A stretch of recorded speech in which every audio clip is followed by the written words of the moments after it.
ಇದೇ Israel Gaza ಮೇಲೆ ದಾಳಿಯನ್ನ ನಡೆಸಿದಾಗ ಈ ನಮ್ಮಲ್ಲೇ ಇರುವ ಕೆಲವೊಂದಷ್ಟು ಜಾತ್ಯತೀತರುಗಳು ತಮ್ಮ ತಮ್ಮ ಬಟ್ಟೆಯನ್ನೆಲ್ಲ ಹರ್ಕೊಂಡು ಬೀದಿಗಿಳಿದು ಬೀದಿಯಲ್ಲಿ ಹೊರಳಾಡಿ ಬಿದ್ದು ಪ್ಯಾಲೆಸ್ತೈನ್ ಪರವಾಗಿ ಘೋಷಣೆಗಳನ್ನೆಲ್ಲ ಕೂಗಿದ್ರು. ಪಾರ್ಲಿಮೆಂಟ್ ನಲ್ಲಿ ಮಾಡಲಿಂಗ್ ಮಾಡುತ್ತಾ ಪ್ಯಾಲೆಸ್ತೈನ್ ಬ್ಯಾಗ್ ಅನ್ನ ತಗಲಾಕೊಂಡು ಕ್ಯಾಟ್ ವಾಕ್ನೆಲ್ಲ ಮಾಡಿದ್ರು. ಯಾಕ್ರಪ್ಪ ಇವಾಗ ಇದೇ ಸೌದಿ ಅರೇಬಿಯಾ ಯಮನ್ನ ಮೇಲೆ ದಾಳಿಯನ್ನ ಮಾಡ್ತಾ ಇದೆ. ಅಲ್ಲಿರುವಂತಹ ಮಹಿಳೆಯರ ಮೇಲೆ, ಮಕ್ಕಳ ಮೇಲೆ ದಾಳಿಗಳನ್ನ ನಡೆಸ್ತಾ ಇದೆ. ಈಗ ಯಾರನ್ನು ಯಮನ್ನ ಪರವಾಗಿ ಘೋಷಣೆಗಳನ್ನ ಕೂಗೋದಿಲ್ವಾ? ಯಮನ್ ಪರವಾಗಿ ಬ್ಯಾಗ್ ಅನ್ನ ತಗಲಾಕೊಂಡು ಪಾರ್ಲಿಮೆಂಟ್ ನಲ್ಲಿ ಕ್ಯಾಟ್ ವಾಕ್ ಮಾಡೋದಿಲ್ವಾ? ಮಾಡಲಿಂಗ್ ಮಾಡೋದಿಲ್ವಾ? ಆಲ್ ಐಸ್ ಆನ್ ಯಮನ್ ಅಂತ ಘೋಷಣೆಗಳನ್ನ ಕೂಗೋದಿಲ್ವಾ? ಪೋಸ್ಟ್ ಗಳನ್ನ ಹಾಕೊಳ್ಳೋದಿಲ್ವಾ? ಇಲ್ಲಿರುವಂತಹ ಕೆಲವೊಂದಷ್ಟು ಮಹಿಳೆಯರ ಮೇಲೆ, ಮಕ್ಕಳ ಮೇಲೆ ಕರುಣೆಯನ್ನ ತೋರುವಂತವರು ಈಗ ಯಮನ್ನ ಮೇಲೆ ಕರುಣೆಯನ್ನ ತೋರೋದಿಲ್ವಾ?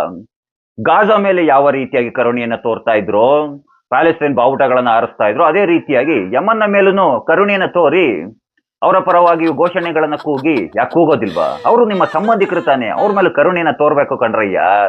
ಸೌದಿ ಅರೇಬಿಯಾದ ವಿರುದ್ಧವಾಗಿ ಪ್ರತಿಭಟನೆಗಳನ್ನ ನಡೆಸ್ತೀರಾ? ಖಂಡಿತವಾಗಿಯೂ ನೀವು ನಡೆಸೋದಿಲ್ಲ. ಯಾಕೆ ಹೇಳಿ?